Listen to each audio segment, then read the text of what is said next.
Wait, an F-35 was also hit during one of its mission sorties. To properly analyze this incident, you need to understand that there are two distinct types of missiles: radar-guided and heat-seeking. The F-35 was designed to be practically invisible to long-range radar, but it wasn't built to completely hide from heat-seeking missiles. So how exactly did Iran missile manage to bypass the stealth technology of the US F-35? Well, the secret lies in a major vulnerability that is its heat signature. Its geometry and radar-absorbent materials make its radar cross-section incredibly small, essentially rendering it invisible to traditional early warning and targeting radars. To give you some context, this is how a plane's radar signature compares to a bird's. But the F-35 is powered by a single Pratt & Whitney F-135 engine, one of the most powerful fighter engines in the world. The F-35 is heavily optimized to defeat radio frequency radar like the billion-dollar S-400 and S-300 missiles. However, stealth does not mean completely invisible. This engine produces a massive heat plume. Instead of using radar, modern air defense networks utilize infrared search and track systems. The answer is this short-range heat-seeking missile like this one.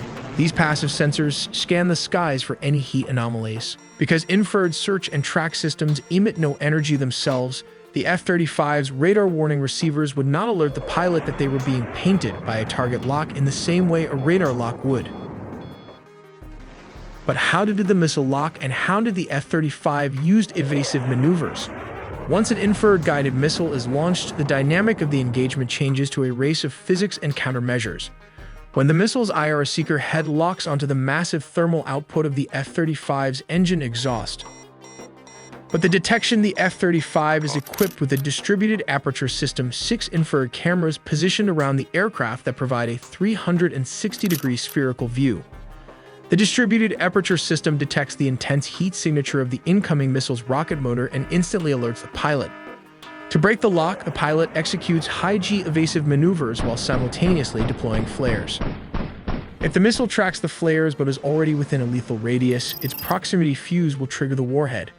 The resulting shrapnel and shockwave can cause significant damage to the aircraft's control surfaces, stealth coating, or internal systems without scoring a catastrophic direct hit, which perfectly aligns with reports of the F-35 sustaining damage but safely executing an emergency landing. But what are flares? These pyrotechnic countermeasures are made of magnesium or other combustible metals that burn at temperatures exceeding the aircraft's engine heat. The goal of the flares is to overwhelm or confuse the missile's IR seeker, forcing it to chase the decoy heat sources instead of the jet. But what is Iran's secret weapon?